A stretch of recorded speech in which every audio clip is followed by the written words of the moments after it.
دوستو، آج کا یہ قصہ جرمنی کی ایک مغرور شہزادی کا ہے۔ بہت عرصہ پہلے کی بات ہے۔ ایک بادشاہ تھا، اس کی ایک خوبصورت اور اکلوتی بیٹی تھی۔ اپنی خوبصورتی اور دولت کی وجہ سے وہ بہت مغرور اور گستاخ ہو چکی تھی۔ جب بھی کہیں سے اس کے لیے شادی کا پیغام آتا تو وہ اسے ٹھکرا دیتی اور اس کا خوب مذاق اڑاتی تھی۔ ایک دن بادشاہ نے ایک بہت بڑی دعوت کا اہتمام کیا اور اس میں شہزادی سے شادی کرنے والے تمام امیدواروں کو بلایا۔ سب لوگ اپنے اپنے مرتبے کے لحاظ سے کرسیوں پر بیٹھ گئے۔ شہزادی اس دعوت میں اپنی کنیزوں کے ساتھ بڑے مغرورانہ انداز میں آئی اور وہ جس امیدوار کے پاس سے گزرتی تو اسے حقارت کے ساتھ دیکھتی تھی اور اس کا بہت مذاق اڑاتی۔ جب وہ ایک شہزادے کے پاس پہنچی تو وہ بہت موٹا تھا، تو اپنی کنیزوں سے ہنستے ہوئے کہنے لگی، یہ تو گول ٹب ہے۔ اب دوسرے امیدوار کو دیکھ کر اس نے کہا، کیسے کھمبے کی طرح لگتا ہے۔ ایک شہزادہ بہت چھوٹا لگا تو اس سے کہنے لگی، ذرا چھوٹو موٹو کو تو دیکھو۔ ایک نواب بہت گورا تھا۔ شہزادی نے اس کو سفید چوہا کہا۔ ایک امیر کا رنگ بہت خوبصورت اور سرخ تھا تو اس سے مرغے کی کلگی کہہ کر پکارا۔ اس طرح وہ ہر ایک امیدوار کی بے عزتی کرتی رہی، لیکن جب وہ ایک بادشاہ کو دیکھ کر تو بہت ہی ہنسی، کیونکہ اس کے منہ پر داڑھی تھی۔ اس کا مذاق اڑاتے ہوئے شہزادی کہنے لگی، ذرا اسے تو دیکھو، اس کے چہرے پر کیسی جاڑ پھوس اگا رکھی ہے۔ بادشاہ نے جب یہ دیکھا کہ اس کی بیٹی نے مہمانوں کی بہت بے عزتی کی ہے تو اسے بہت غصہ آیا۔ اس نے بڑے دربار میں یہ اعلان کیا، شہزادی پسند کرے یا نہ کرے، لیکن اب اس کی شادی میں ایک فقیر سے کروں گا۔ اس اعلان کے بعد تمام لوگ سب اپنے گھروں کو چلے گئے۔ کچھ ہی دیر بعد ایک آوارہ گرد گویا آیا جو گلی کوچوں میں گھوم کر گانا گایا کرتا تھا۔ اس نے شاہی محل کے نیچے کھڑکی کے قریب کھڑے ہو کر اپنا گانا گانا شروع کر دیا۔ بادشاہ نے اس کی آواز سنی تو ایک خادم کو حکم دیا کہ اس فقیر کو اندر بلا کر لاؤ۔ خادم پھٹے پرانے کپڑوں والے فقیر کو بلا کر لے آیا۔ اب اس فقیر گویے نے بادشاہ اور شہزادی کے سامنے بہت ہی اچھا گانا گایا اور بادشاہ سے انعام مانگا۔ اب بادشاہ نے کہا کہ تم نے بہت اچھا گانا سنایا ہے، میں تمہیں بہت اچھا انعام دوں گا، میں اپنی بیٹی کی شادی تم سے کروا دوں گا۔ جب شہزادی نے یہ بات سنی تو وہ بدحواس ہو گئی اور بہت روئی، مگر بادشاہ نے اس کی ایک نہ سنی۔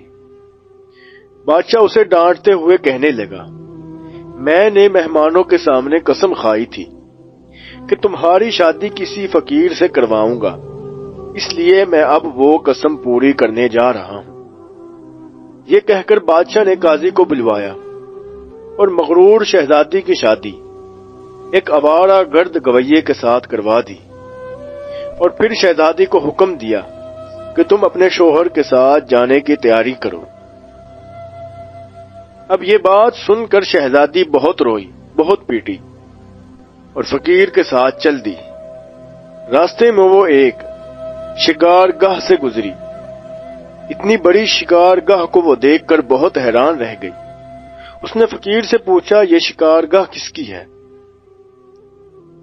تو وہ فقیر کہنے لگا، میں نے سنا ہے کہ تم نے ایک داڑھی والے بادشاہ کا مذاق اڑایا تھا، یہ شکار گاہ اسی کی ہے۔ اگر تم اس سے شادی کر لیتی تو یہ تمہاری ملکیت ہو جاتی۔ یہ میں نے کیا کیا، اس نے ٹھنڈی سانس لے کر کہا۔ اس کے بعد وہ ایک بہت خوبصورت باغوں میں پہنچے۔ ان کو دیکھ کر شہزادی نے پھر پوچھا، یہ خوبصورت باغ کس کے ہیں؟ تو وہ آوارہ گرد گویا پھر بولا کہ یہ باغ بھی اسی داڑھی والے بادشاہ کے ہیں جس کا تو نے مذاق اڑایا تھا۔ اب فقیر نے یہ کہہ کر آگے چل دیا۔ شہزادی نے افسوس بڑے لہجے میں کہا کہ میں کتنی بڑی بد نصیب ہوں۔ پھر وہ ایک عظیم الشان شہر میں داخل ہوئے۔ اتنا بڑا اور خوبصورت شہر دیکھ کر شہزادی حیران رہ گئی۔ شہزادی نے پھر پوچھا کہ اتنا بڑا خوبصورت شہر کس کا ہے اور اس شہر کا مالک کون ہے؟ تو وہ فقیر گویے نے اسے بتایا کہ یہ شہر بھی اسی داڑھی والے بادشاہ کا ہے، یہ اس کے ملک کے اندر آتا ہے، اگر تم اس سے شادی کر لیتی تو یہ سب کچھ تمہارا ہوتا۔ اوہ، یہ میں نے بہت بڑی غلطی کی، کاش میں اس سے شادی کر لیتی، شہزادی پچھتاتے ہوئے کہا۔ فقیر شوہر نے ناراض ہوتے ہوئے کہا، مجھے اس سے کوئی مطلب نہیں، مگر تم میرے ساتھ ہوتے ہوئے بھی دوسرے مردوں کی کیوں باتیں کر رہی ہو؟ کیا مجھ میں کوئی کمی ہے؟ اس طرح باتیں کرتے کرتے ہوئے وہ ایک چھوٹی سی جھونپڑی کے قریب پہنچے۔ کیسی بدنما اور چھوٹی سی جھونپڑی ہے، یہ کس کی ہے؟ شہزادی نے پھر پوچھا۔ تو وہ فقیر گویے نے کہا کہ یہ میرا گھر ہے اور یہی وہ جگہ ہے جہاں ہم زندگی گزاریں گے۔ شہزادی نے پھر پوچھا، تمہارا نوکر کہاں ہے؟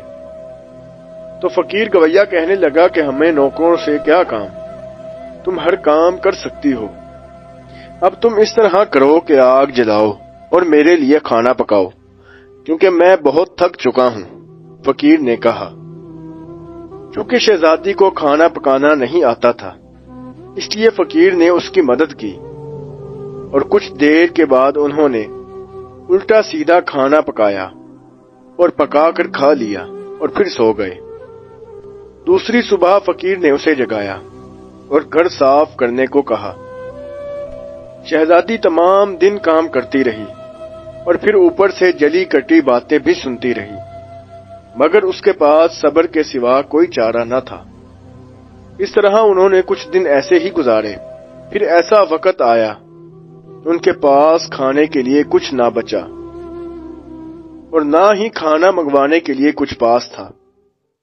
ایک دن فقیر نے اس سے کہا کہ میں نے جو کچھ کمایا تھا اب خرچ ہو گیا ہے، اب تمہارے کمانے کی باری ہے، میں تمہیں بید لا کر دیتا ہوں، تم اس سے ٹوکریاں بنا دو۔ یہ کہہ کر وہ جنگل میں گیا اور بید کاٹ کر لے آیا۔ شہزادی نے ٹوکریاں بننیاں شروع کر دی۔ اس سے پہلے کہ کوئی ایسا محنت کا کام اس نے نہیں کیا تھا، اس لیے اس کی انگلیاں زخمی ہو گئیں اور ان سے خون بہنے لگا۔ یہ دیکھ کر اس کے شوہر نے کہا، میرا خیال ہے کہ یہ کام تیرے بس کا نہیں ہے اور نہ ہی یہ کام تم کر سکتی ہو، میں تمہیں کچھ سوت لا کر دیتا ہوں، اس سے کپڑا بن لینا۔ مگر وہ یہ بھی نہیں کر سکتی تھی۔ فقیر نے کہا کہ تم تو میرے لیے بالکل بیکار ہو، تم کوئی کام ڈھنگ کا نہیں کر سکتی، تم سے شادی کر کے میں نے بہت بڑا نقصان کیا ہے، بہرحال میں کوشش کرتا ہوں کہ تمہارے لیے مٹی کے برتن لا دوں، تم بازار جا کر ان کو بیچ آنا۔ مغرور شہزادی نے اکڑ کر کہا کہ جب میں بازار میں کھڑی ہوں گی تو میرے ملک کے لوگ مجھے اس حال میں دیکھ کر خوب ہنسیں گے اور میرا خوب مذاق اڑائیں گے۔ فقیر نے کہا، یہ میرا مسئلہ نہیں ہے، اگر تم بھوک سے مرنا چاہتی ہو تو پھر ٹھیک ہے، اگر بھوک سے مرنا نہیں چاہتی تو تمہیں یہ کام تو کرنا پڑے گا۔ اب مٹی کے برتن بیچنے کا کام بہت اچھا چل رہا تھا۔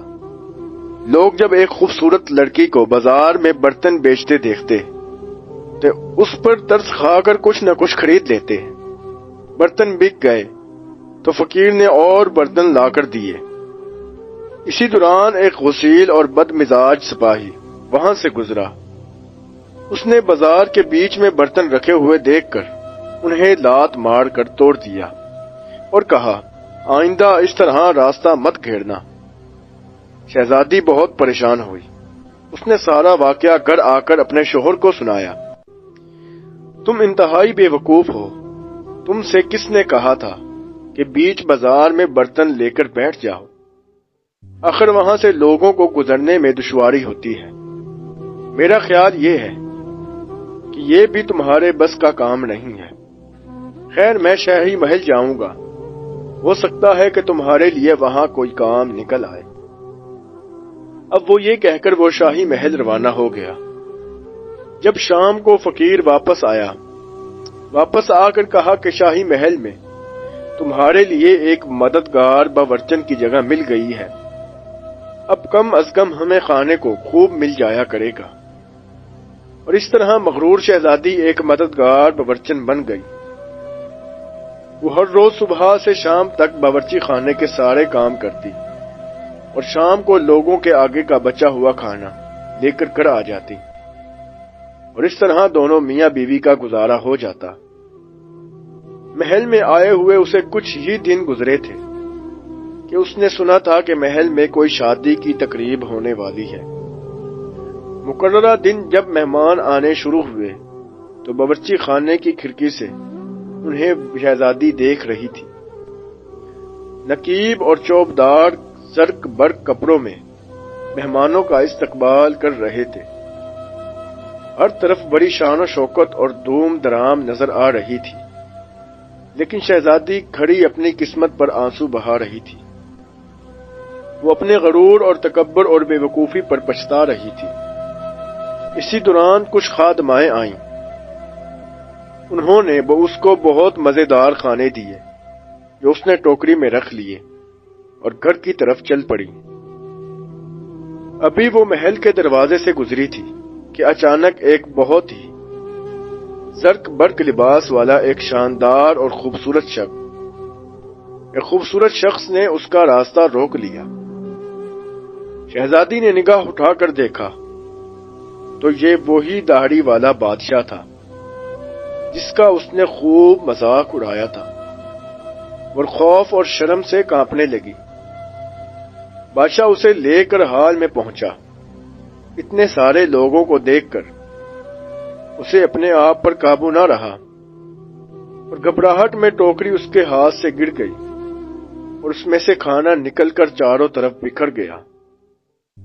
اب تمام درباری یہ دیکھ کر ہنسنے لگے۔ شہزادی کا یہ حال تھا کہ کس طرح زمین پھٹ جاتی اور وہ اس میں سما جاتی۔ اس نے جھٹکے سے اپنا ہاتھ چھڑا لیا اور بھاگنا چاہتی تھی کہ بادشاہ نے لپک کر اس کا دوبارہ ہاتھ پکڑ لیا اور بڑی نرمی سے بولی، ڈرو مت، کیا تم مجھے نہیں پہچانتی؟ میں وہی آوارہ گرد گویہ ہوں جو تمہارے ساتھ جھوپڑی میں رہتا تھا۔ میں وہی سپاہی ہوں جس نے تمہارے برتن توڑے تھے۔ یہ سب تو میں نے اس لیے کیا تھا کہ میں تمہیں پسند کرتا تھا اور تم سے شادی کرنا چاہتا تھا۔ اب تمہارا غرور کا علاج ہو چکا ہے اور تمہیں اچھا سبق مل گیا ہے، اس لیے پچھلی باتوں کو بھول جاؤ۔ دیکھو آج ہماری شادی کی تقریب ہو رہی ہے۔ اسی وقت کنیزیں آئیں اور اسے اپنے ساتھ لے گئیں۔ شہزادی کو نلہا دلہا کر دلہن کا لباس پہنا دیا گیا۔ جب وہ دوبارہ ہال میں آئی تو دیکھا کہ اس کے والدین اور تمام درباری بھی وہاں موجود تھے۔ سب لوگوں نے اسے مبارکباد دی۔ اب شہزادی بالکل بدل چکی تھی۔ اس کا غرور، اکڑ اور نفرت سب ختم ہو چکا تھا، کیونکہ اس نے زندہ رہنے کا ڈھنگ سیکھ لیا تھا۔